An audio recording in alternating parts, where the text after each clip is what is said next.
Alright, so now we're going to talk about a different type of bonding, and this happens to be covalent bonding. So, a covalent bond is formed when two nonmetals share a pair of electrons.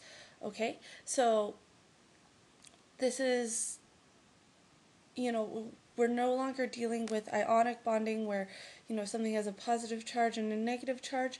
Now we're dealing with something different, right? So compounds containing covalent bonds are called molecular compounds. Makes sense? It's something that we've been dealing with over and over again. These are the ones where when we name them, we have to use our prefixes, right, for both of the nonmetals. So ions are not formed. This is something that's very important because other than that, we know that all of our nonmetals are positively charged. So this wouldn't work otherwise. This is why there's this sharing of electrons, okay? So electron dot diagrams used to show molecular compounds are called Lewis structures, okay? So there's a very specific name for these. Instead of transferring electrons, valence electrons are now shared in order to satisfy the octet rule. The electrons that are shared are called a bonding pair. Okay, so we have this specific pair of electrons that are shared in between both of our nonmetals.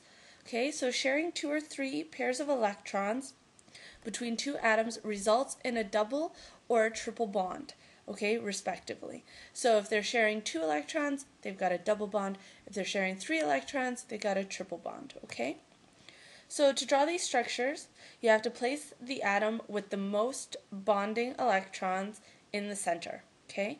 Then we arrange all the other atoms around it as symmetrically as possible, okay? Share electrons to make sure that all atoms have the octet rule satisfied.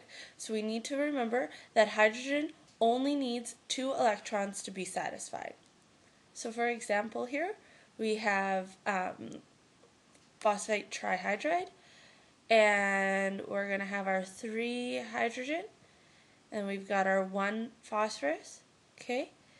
And here's where all of the bonds form, okay? So then we end up having a structure that looks like this, okay? Again, where you can see that the red electrons or the red dots are coming off of the hydrogen and they're bonding there with the phosphorus.